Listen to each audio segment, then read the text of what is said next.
আসসালামু আলাইকুম প্রিয় শিক্ষার্থীবৃন্দ, আশা করি সবাই ভালো আছো। আজকের এই ভিডিওটি তৈরি করছি ষষ্ঠ থেকে নবম শ্রেণীর সকল শিক্ষার্থীদের জন্য। 2024 শিক্ষাবর্ষের শিক্ষণকালীন মূল্যায়ন এবং বার্ষিক পরীক্ষা গ্রহণ সংক্রান্ত নির্দেশনা। শিক্ষা মন্ত্রণালয়ের পরিপত্র নং এর প্রেক্ষিতে শিক্ষা মন্ত্রণালয়ের নির্দেশনা অনুযায়ী জাতীয় শিক্ষাক্রম ও পাঠ্যপুস্তক বোর্ড কর্তৃক 2024 শিক্ষাবর্ষের ষষ্ঠ, সপ্তম, অষ্টম ও নবম শ্রেণীর শিক্ষণকালীন মূল্যায়ন ও বার্ষিক পরীক্ষার জন্য সংক্ষিপ্ত পাঠ্যসূচি প্রণয়ন, প্রশ্নের ধারা ও মানবন্টন সংশোধন ও পরিমার্জন করা হয়েছে।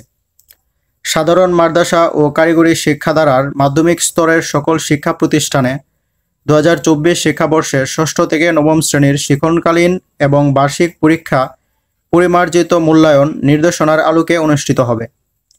তবে মাদ্রাসা এবং কারিগরি শিক্ষার বিশেষায়িত বিষয়সমূহের এবং দশম শ্রেণীর মূল্যায়ন কার্যক্রম পূর্বের ধারাবাহিকতায় অনুষ্ঠিত হবে। শিক্ষণকালীন মূল্যায়ন এবং বার্ষিক পরীক্ষা পরিচালনার সাধারণ নির্দেশনা। 1 নম্বর, 2024 শিক্ষাবর্ষের ষষ্ঠ, সপ্তম, অষ্টম ও নবম শ্রেণীর শিক্ষণকালীন মূল্যায়ন এবং বার্ষিক পরীক্ষা জাতীয় শিক্ষাক্রম 2022 এর আলোকে প্রণীত পাঠ্যপুস্তকের বিষয়বস্তুর ভিত্তিতে সম্পন্ন হবে।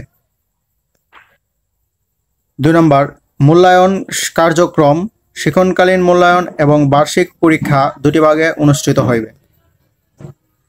3 নম্বর, সংশ্লিষ্ট শিক্ষা প্রতিষ্ঠানসমূহ নিজস্ব তত্ত্বাবধানে শিক্ষকগণের দ্বারা শিক্ষণকালীন মূল্যায়ন কার্যক্রম পরিচালনা এবং প্রদত্ত প্রশ্নপত্রের নমুনা অনুসরণ করে বার্ষিক পরীক্ষার প্রশ্নপত্র প্রণয়ন করবেন।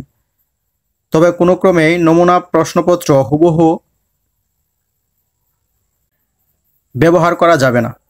প্রণীত প্রশ্নের সাহায্যে নিজ নিজ শিক্ষা প্রতিষ্ঠানের শিক্ষার্থীদের 2024 শিক্ষাবর্ষের বার্ষিক পরীক্ষা গ্রহণ করতে হবে। 4 নম্বর, প্রতিটি বিষয়ের মূল্যায়ন কার্যক্রমের মোট নাম্বার হবে 100। এর মধ্যে শিক্ষণকালীন মূল্যায়নের গুরুত্ব হবে 30% এবং পরীক্ষার গুরুত্ব হবে 70%। বার্ষিক পরীক্ষার ফলাফল প্রস্তুত করার ক্ষেত্রে বিষয়ভিত্তিক জিপি নির্ধারণ পদ্ধতি অনুসরণ করতে হবে। 5 নম্বর, শিক্ষণকালীন মূল্যায়নের নির্দেশনা। প্রতিটি বিষয়ের পাঠ্যপুস্তকে নির্দেশিত একক কাজ, জোড়াই কাজ, পোস্টার প্রেজেন্টেশন সহ যাবতীয় কার্যক্রম শিক্ষণকালীন মূল্যায়নের মূল্যায়ন আইটেম হিসেবে বিবেচিত হবে। শিক্ষণকালীন মূল্যায়ন পরিচালনার জন্য বিষয়ভিত্তিক নির্দেশনাসমূহ যথাযথভাবে অনুসরণ করতে হবে। সংক্ষিপ্ত পাঠ্যসূচির আওতাধীন শিক্ষণকালীন মূল্যায়নের যেসব কার্যক্রম ইতিমধ্যে সম্পূর্ণ হয়েছে এবং যেগুলো সামনে সম্পন্ন হবে সেগুলোর রেকর্ড যথাযথভাবে সংরক্ষণ করতে হবে। শিক্ষণকালীন মূল্যায়নের যাবতীয় কার্যক্রম বার্ষিক পরীক্ষা শুরুর পূর্বেই সম্পন্ন করতে হবে। 6 নম্বর, বার্ষিক পরীক্ষার বা মূল্যায়নের নির্দেশনা। বার্ষিক পরীক্ষার সংক্ষিপ্ত পাঠ্যসূচি অনুযায়ী প্রতিটি বিষয়ে 100 নম্বরের লিখিত পরীক্ষার মাধ্যমে অনুষ্ঠিত হবে। লিখিত পরীক্ষায় মোট সময় হবে 3 ঘন্টা।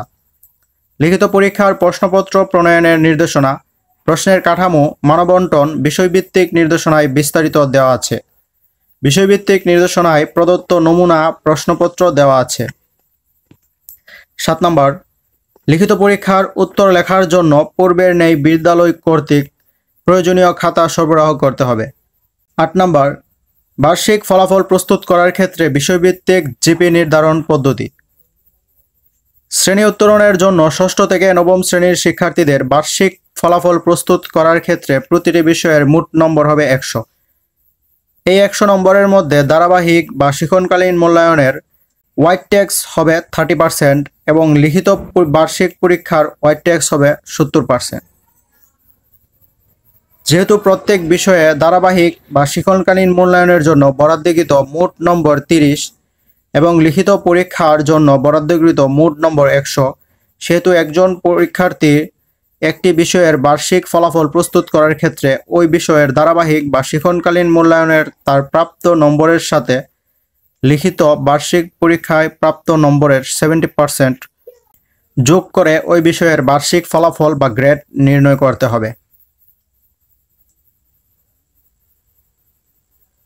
উদাহরণ, ধরা যাক বাংলা বিষয়ে শিক্ষণকালীন মূল্যায়নে মোট 30 নম্বরের মধ্যে শিক্ষার্থী ক এর প্রাপ্ত নম্বর 25 এবং লিখিত পরীক্ষার মোট 100 নম্বরের মধ্যে তার প্রাপ্ত নম্বর 80।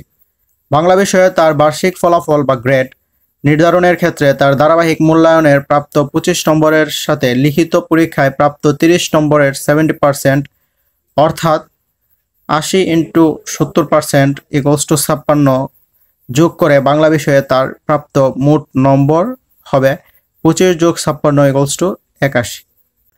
বাংলা বিষয়ে শিক্ষার্থী ক এর জিপি বা গ্রেড পয়েন্ট হবে 5.00 এবং লেটার গ্রেড হবে A+।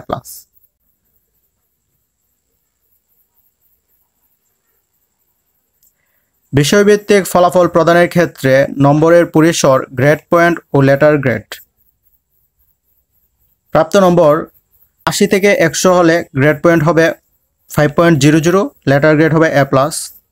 70 থেকে 79 পর্যন্ত 4.00 এবং লেটার গ্রেড হবে A। 60 থেকে 69 পর্যন্ত গ্রেড পয়েন্ট হবে 3.50, লেটার গ্রেড হবে A-। 50 থেকে 59 পর্যন্ত গ্রেড পয়েন্ট হবে 3.00 এবং লেটার গ্রেড হবে B। 40 থেকে 49 পর্যন্ত, দুঃখিত এখানে 49 হবে, 2.00 এবং লেটার গ্রেড হবে C।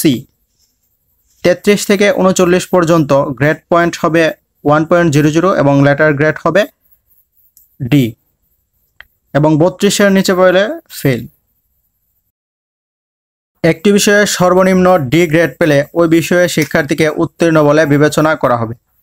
3 বা ততোধিক বিষয়ে কোনো শিক্ষার্থী D গ্রেড পেলে পরবর্তী শ্রেণীতে উত্তীর্ণ হতে পারবে না। তবে বিষয় শিক্ষকবৃন্দের সাথে আলোচনা সাপেক্ষে প্রতিষ্ঠান প্রদান বিশেষ বিবেচনায় তাকে পরবর্তী শ্রেণীতে উত্তরণের সুযোগ প্রদান করতে পারবেন। বিশেষ বিবেচনার বিষয়টি শুধুমাত্র 2024 শিক্ষাবর্ষের জন্য প্রযোজ্য হবে।